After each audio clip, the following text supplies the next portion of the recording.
더 크립토 베이직에서 이런 기사를 하나 냈더라고요. 리플이 테슬라의 역사를 따라간다 하면 3354% 이래 상승을 해가지고 거의 18달러까지 도달할 수 있을 것이다. 야, 이거 리플을 너무 띄엄띄엄 보는 것 같네요. 테슬라 이런 전기 장난감 회사랑 비교를 하니까 좀 기분이 나쁘긴 한데, 자, 이 기사가 어떤 분석을 토대로 작성이 된 거냐면, 제가 여러 번 소개해드렸던 요 에그라 크립토 기억나시죠? 요 양반이 22년도 6월 달에 트위터에 쓴 글을 인용한 건데요. 만약에 2010년도에 테슬라에다가 이때 $10,000를 투자를 했다면 요 당시에는 그 420만 달러가 되었을 거다. 이런 내용의 글입니다. 테슬라 물론 좋은 회사입니다. 근데 우리 리플이 꿈꾸고 있는 이 미래 금융으로 가는 혁신, 이런 큰 그림하고는 아예 이게 비교 대상 자체가 되지 않습니다. 리플이 주력으로 하는 사업 두 가지로 제가 나눌 수 있다 그랬죠. 첫 번째, 국경 간 결제, 그죠? 그리고 두 번째, 실물 자산 토큰화입니다. 많이 들어보신 요게 RWA 그겁니다. 이런 사업들이 앞으로 어느 정도의 먹거리가 될 거냐, 요거를 조금만 생각해보면 저는 이 테슬라처럼 10년 뒤에 리플이 겨우 420배만 성장할까? 이런 의문이 듭니다.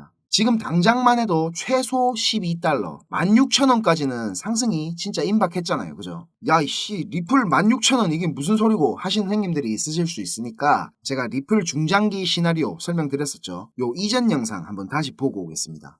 자, 큰 그림부터 한번 보겠습니다. 비트스탬프 주봉입니다. 리플 차트는 이렇게 수렴의 연속이라 했죠. 2013년도부터 2017년도까지 이렇게 4년 동안 수렴을 하다가 분출을 했는데, 이때 얼마나 상승했습니까? 0.05달러부터 3달러까지 대략 6만 프로가 상승을 했습니다. 치기 주죠. 근데 지금은 이때보다 더 길게 6년 동안 이렇게 수렴을 하고 있습니다. 이렇게 꼭지점까지 수렴하면서 계속 기들어가는 거, 이거 뭐라 했죠? 이제 다들 아시죠, 이거? 맞습니다. 삼각 수렴 중에서도 무제한 삼각형입니다. 자, 무제한 삼각형 특징 뭐였죠? 1번, 나올 수 있는 곳에 제한이 없다. 2번, 분출 범위에도 제한이 없다. 일반적인 이런 삼각수렴의 경우에는 제일 긴 내부 파동, 요거에 75%에서 125%까지 분출을 합니다. 근데 무제한 삼각형 이런 건 어떻다 그랬죠? 맞습니다. 일단 가장 긴 내부 파동 길이, A파 길이만큼 분출을 했다가 어느 정도 되돌림이나 기간 조정을 주고 다시 알 수 없는 만큼 분출합니다. 더 갈 수도 있고 거기서 끝날 수도 있다는 겁니다. 그래서 최소 분출 범위 계산해보면 이 가장 긴 내부 파동, A파겠죠.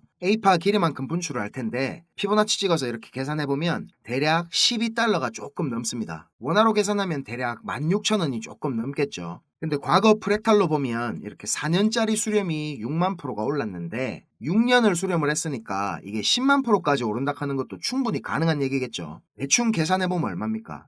XRP 한 개에 디스카운트 이빠이 때려박아갖고 700원이라 쳐도 10만 프로면 1100겠죠. 1100 계산하면 70만원이에요. 70만원 XRP 한 개에. 저는 형님들 근거 없이 떠들지 않습니다. 객관적으로 기술적으로 진짜 충분히 가능한 정도의 상승입니다. 차트는요 이래 프랙탈입니다. 프랙탈. 역사가 계속 반복된다는 말입니다. 이제 진짜 얼마 안 남았습니다. 수렴을 하려해도 더 이상 공간도 없어요. 보이시죠? 우리가 여태까지 이래 속썩은 거 이상으로 달달하게 보상이 있을 겁니다. 지금 에이씩 하면서 이래 팔고 나가면 나중에 100% 이런 소리 듣습니다. 아빠, 우리 할아버지는 저 리플 안 사고 뭐 했노? 분명히 손주가 이런 소리 할 겁니다.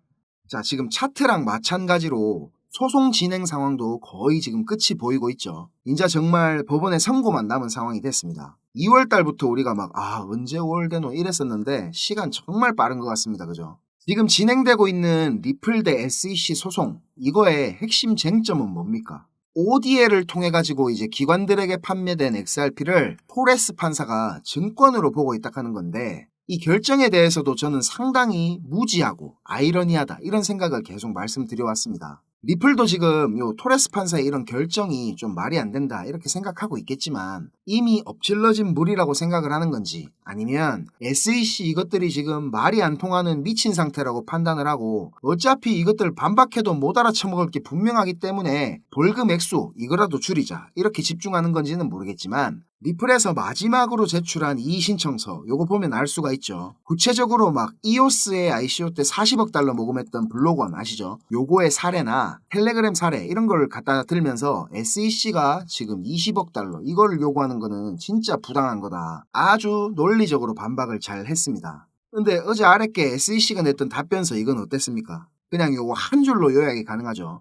됐고 판사 양반 그냥 판결이나 빨리 하입시다. 답변서에 논리도 없고 근거도 없고 그냥 막무가내식으로 깡패같이 소송에 임하고 있습니다. SEC는. 결과야 이런데 안 봐도 뻔하겠죠. 리플한테 벌금 한 7, 80억 정도 때리고 판결이 날 것 같지만 SEC 이것들의 목적은 처음부터 승소가 아니라 그랬죠. 11월 달 대선까지 우야든지 발목을 잡아갖고 가는 거기 때문에 또 이것들이 무슨 핑계를 대면서 어떤 짓을 할지 진짜 상당히 좀 궁금해집니다. 형님들 이런 말 들어보셨죠? 종목과 사랑에 빠지지 마라. 저도 코인 하기 전에 주식으로 투자 입문할 때 자주 듣던 말인데요. 지금에 와서 이 말을 다시 생각을 해보니까 참 옛말이 틀린 거 하나 없다 이런 생각도 들고 이제 저도 한 살 한 살 먹어가니까 내가 진짜 꼰대가 돼가나 싶기도 합니다. 우리가 항상 투자를 하면서 제일 중요하게 생각하고 경계를 해야 되는 부분이라고 생각을 하는데요. 우리 리플이 정말 펀더멘탈적인 요소가 뛰어나고 나중에 우리한테 많은 수익을 줄 거라는 건 분명하지만 무조건적으로 리플만 보면서 목이 빠져라 기다리는 거는 결국 우리가 얻을 수 있는 기회를 계속 놓치고 있다는 말이 됩니다. 우리가 투자를 하는 목적은 결국 방향을 맞추는 게 아니고 수익을 내는 것이기 때문에 더 냉정하게 생각을 해야 된다는 겁니다. 결국 내가 시간을 들이는 만큼의 수익을 올려야 성공한 투자가 되는 거거든요. 자, 그러면 우리가 투자를 하고 있는 이 시장은 어떻게 움직일까요? 야, 이거 좋아 보인다. 오를 것 같아. 이렇게 접근하면 돈을 벌 수 있었습니까? 시장은 철저하게 뺏고 뺏기는 심리 싸움의 전쟁터입니다. 자본을 가진 놈들이 무슨 생각을 하고 있는지 세력들의 다음 스텝을 미리 읽고 대비를 해야 우리는 수익을 극대화할 수 있습니다. 자, 제가 지금부터 어쩌면 행님들의 투자 인생을 180도 바꿔드릴지도 모르는 그런 이야기를 해보려고 합니다.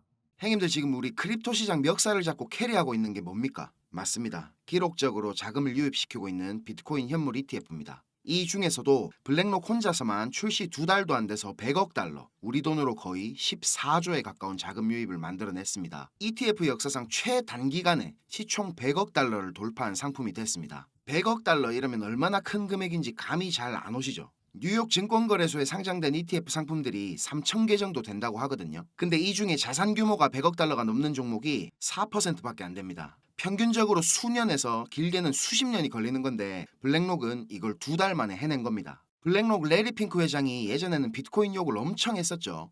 돈 세탁을 위한 돈이니 이런 소리들을 했었습니다. 그런데 2022년부터 입장을 완전히 바꿉니다. 스테이블 코인 USDC 아시죠? 이 USDC의 발행사인 서클에다가 4억 달러 투자를 발표하고 나서 블랙록의 기관 고객들 중에 비트코인에 관심이 있는 투자자들을 조용히 끌어들입니다. 그리고 사모펀드를 하나 만들어서 블랙록 자체 자금으로 비트코인에 투자를 하기 시작했습니다. 올 초에 비트코인 현물 ETF 상품 IBIT를 내놓은 뒤에는 이렇게 말했었죠. 비트코인은 디지털 골드다. 금을 대체할 글로벌 자산이다. 월스트리트의 제일 큰 스피커 중에 하나인 레리 핑크의 이런 발언 때문에 비트코인은 금처럼 완벽하게 제도권 안에 들어온 가치 저장 수단으로 인정을 받고 있습니다. 세계에서 제일 큰 돈을 굴리는 블랙록 CEO가 이런 말을 하니까 자연스럽게 뉴욕 거래소에 천문학적인 자금들이 유입이 되고 그동안 상장사 중에 비트코인 보유량으로는 항상 최고를 달리던 마이크로 스트래티지를 제치고 블랙록이 세계에서 비트코인이 제일 많은 회사로 올라섰습니다. 이 뉴스가 나오던 시점에 27만 4천 개가 조금 넘게 보유하고 있더라고요. 어마어마하죠. 마이클 세일러 형님이 2020년부터 비트코인을 사모았는데 4년 동안 사모은 양을 블랙록은 3달 만에 뛰어넘은 겁니다. 그리고 며칠 전에는 이런 일도 있었죠. 헤데라가 블랙록하고 파트너십을 진행하는 것 같이 트위터에다가 글을 올렸었는데 그리고 나서 헤데라는 하루 만에 가격이 2배가 넘게 급등을 했습니다. 근데 다음날 블랙록에서 뭔 소리고 우리 아무것도 안 하는데 이렇게 파트너십이 아니라고 발표를 했죠. 이 발표를 하자마자 가격이 40%가 넘게 폭락을 했습니다. 이거를 단순한 해프닝으로 볼 수도 있지만 조금 다르게 생각하면 지금 크립토 시장 주도권이 블랙록한테 완전히 넘어갔다고 볼 수 있는 거겠죠. 그냥 블랙록 이름 살짝만 들려도 이렇게 미친 듯이 펌핑이 오는 걸 보면 역시 블랙록은 블랙록이구나. 힘의 차이가 확실히 느껴집니다. 자, 그런데 이런 공룡 같은 블랙록이 앞으로 주목하고 있는 섹터는 뭐일 것 같습니까? 블랙록뿐만이 아니고 크립토 시장 전체가 지금 주목하고 있는 분야죠. 형님들 지금 많이 들어보셨을 RWA, 실물자산 토큰화 이겁니다. 처음 들어보시거나 요거 들어봤는데 뭔지 잘 모르시는 형님들을 위해서 설명을 좀 드리자면 말 그대로 실물자산, 우리가 갖고 있는 부동산이나 자동차, 그리고 뭐 예술품이나 국채, 주식 등등등등 이런 현실 세계에 있는 모든 자산들을 블록체인에서 토큰화를 시킨다는 겁니다. 자, 그러면 왜 이런 실물 자산들을 토큰화 하려고 하느냐? 결국은 이게 다 돈 때문인데, 예를 들면 진짜 비싼 이런 미술품이 하나 있다고 해봅시다. 이 그림 유명해서 다들 잘 아시죠? 뱅크시 작품입니다. 이런 거는 이제 돈 있는 사람들만 경매장 같은 데 모여서 막 사고 그랬죠. 텔레비 같은 데도 막 그런 거 많이 나온다 아닙니까? 막 번호표 들고 하는 거. 이런 고가치 자산들의 일부를 블록체인을 활용해가지고 소유권을 부분적으로 나눌 수 있게 된다는 말입니다. 그러면 자연스럽게 너무 비싸서 접근성이 떨어졌던 이런 고가품들을 이거 나도 살 수 있겠다 하는 투자자들이 많아지겠죠. 그러면 어떻게 되겠습니까? 맞습니다. 유동성이 그만큼 증가한다는 겁니다. 이해되시죠? 그리고 블록체인으로 이게 관리가 되니까 누구나 다 투명하게 볼 수 있고, 스마트 컨트랙트를 이용하면 중간 과정에서 생기는 비용들도 상당히 줄어들게 될 겁니다.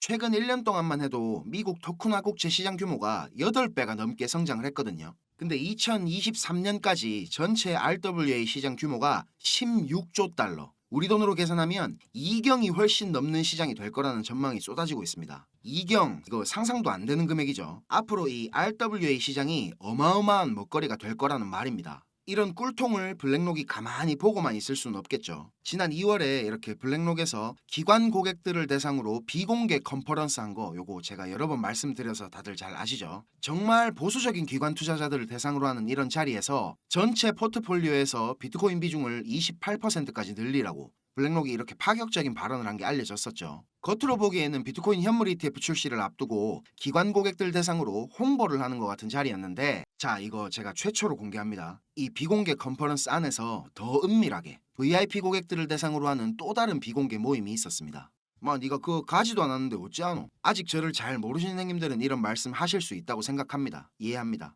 저랑 공부방에 오래 계신 형님들은 다들 잘 아실 텐데, 제가 보기와는 다르게 공부도 좀 많이 했고요. 인적 네트워크도 생각보다 많이 넓습니다. 요거는 영국에서 일하고 있는 정보원 통해서 제가 입수한 내용이고요. 누군지 감이 오시는 형님들도 계시죠? 생각하시는 그 사람 맞습니다. 저한테 이렇게 메일로 그 컨퍼런스에서 녹취한 내용이랑 PDF 자료를 보내줬습니다. 녹취 파일을 제가 꼼꼼히 다 들어보고 정리를 했는데, 뷔드를 아시죠 요거? 블랙록이 얼마 전에 처음으로 출시한 RWA 펀드입니다. 출시되기 한 달도 전에 이 자리에서 벌써 뷔들이라는 이름을 쓰면서 출시를 예고를 했고, 뷔들이 출시되면 가치 상승이 예상되는 코인들도 브리핑을 하면서 VIP 기관 고객들에게 수요를 조사하는 내용도 녹취 파일에 들어있습니다. 그리고 정확히 무슨 워딩을 썼냐면 just a taste, 맛보기일 뿐이다, 이런 말을 했습니다. 출시 일주일 만에 2억 4천만 달러 유입을 시킨 이 뷔들이 맛보기라는 겁니다. 자, 블랙록이 정말 공을 들이고 진짜라고 말하고 있는 코인은 바로 이 코인입니다. 블랙록이 선택한 RWA 섹터 대장이 될 코인입니다.